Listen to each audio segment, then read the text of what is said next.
This is the final demonstration of our home automation project. So I've mounted it all on this board here so you can see everything.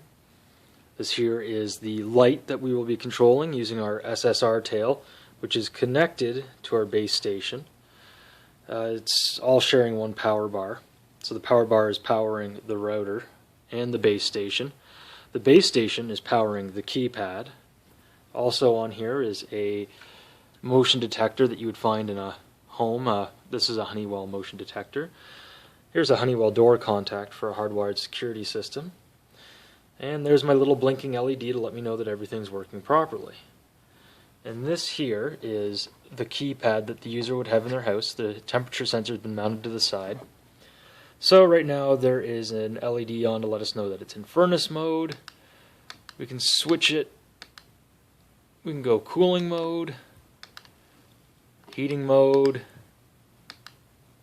We can turn the heating mode right off too. There. So now the furnace is off. Light. So this would be your auxiliary output.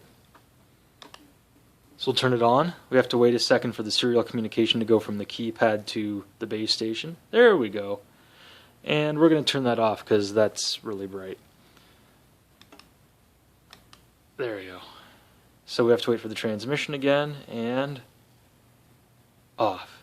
Yay, okay. So the keypad is an Arduino in there.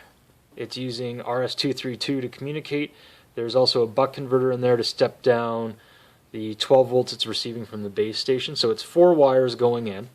So we have 12 volts ground and our TX and RX.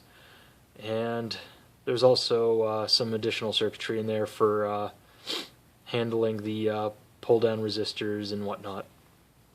Inside of the base station is the Pi. I can't really open this up just because it's really messy to do. This I can open though. So inside here, you can see how we've done it. So that's our little blinker.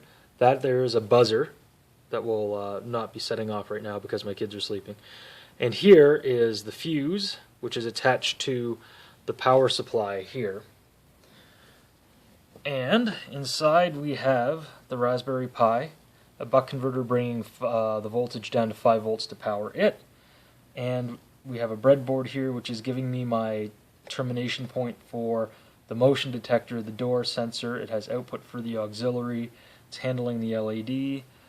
And it's also doing the RS-232 here. And also, of course, we have network cable, which is connected to the router above. So why are we using networking, you might ask? It's a good question.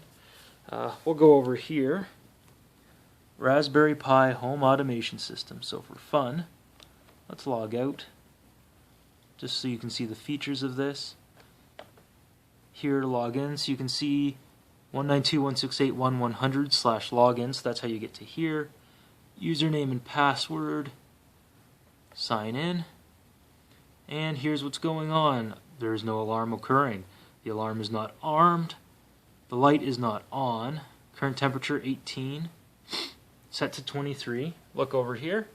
18. Set to 23. Furnace on, false. AC on, false. So, for fun, let's turn something on. Let's turn the AC on. And we'll come over here. There. True. So it updates. It's dynamic. So if you set this up properly, you would be able to check this from anywhere in the world where you have an internet connection, and you'd be able to see what's going on. So we can also, for fun, do a temperature change. Temperature control, so we'll increase this, we'll put it up to 30 there. So we'll come back over to here, it still says 23, we'll refresh, 30. Alright, dynamic. So this is wirelessly connected. It's great, everything is working properly. And alright, thank you. Have a good one.